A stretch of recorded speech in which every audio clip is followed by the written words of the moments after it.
New York City is home to some of the most impressive fountains in the world. The city can boast of 55 public fountains within its boundaries. These fountains circulate approximately 1.3 million gallons of water each spring. Most of the fountains are protected by bromine filtration systems since chlorine is too harsh for their aging stone and bronze materials. The City Hall Park Fountain is one of the oldest in Manhattan and was created in 1871. It is made of granite and was moved in 1920 to Crotona Park in the Bronx before being brought back to City Hall in 1999. It was designed by Jacob Rye Mould, who also helped in the creation of the Angel of the Waters Fountain. The Angel of the Waters Fountain at Bethesda Terrace is perhaps the most well-known fountain in the city. It was commissioned in 1873 and dedicated and completed by the Board of Commissioners of Central Park. The sculpture itself was created by Emma Stebbins. It was made of bronze and commonly referred to as the Angel of the Waters.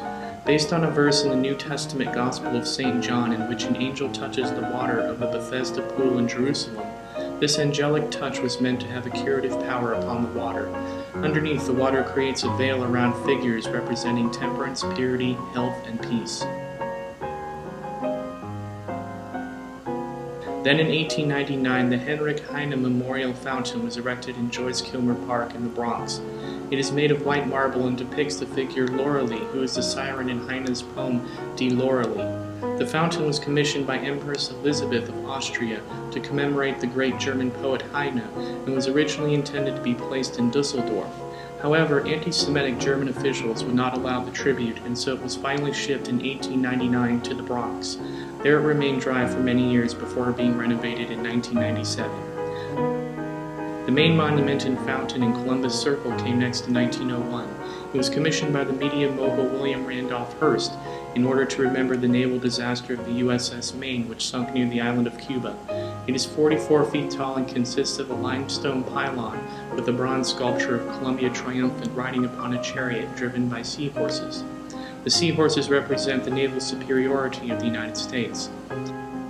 Then in 1912, the Josephine Shaw Lowell Memorial Fountain was erected in Bryant Park. It represents the first major monument in the city of New York dedicated to a woman.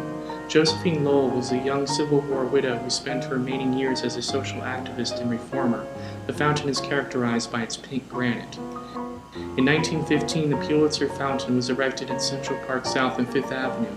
It was intended to compete with the main fountain and was commissioned by Joseph Pulitzer, who, like William Hearst, was a media mogul. Pulitzer did not like that the main fountain depicted a disaster, and so he had his fountain depict the goddess Pomona done in bronze. It was sculpted by Carl Bitter, and the architect was Thomas Hastings. The fountain at Lincoln Center is an iconic one for the city.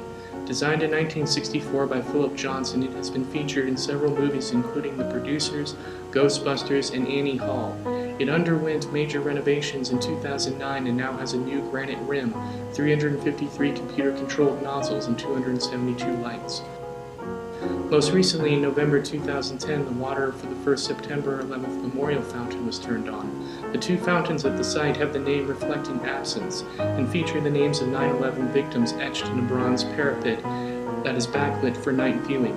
The monument is the nation's largest man-made waterfall and circulates 480,000 heated gallons of water, about 52,000 a minute.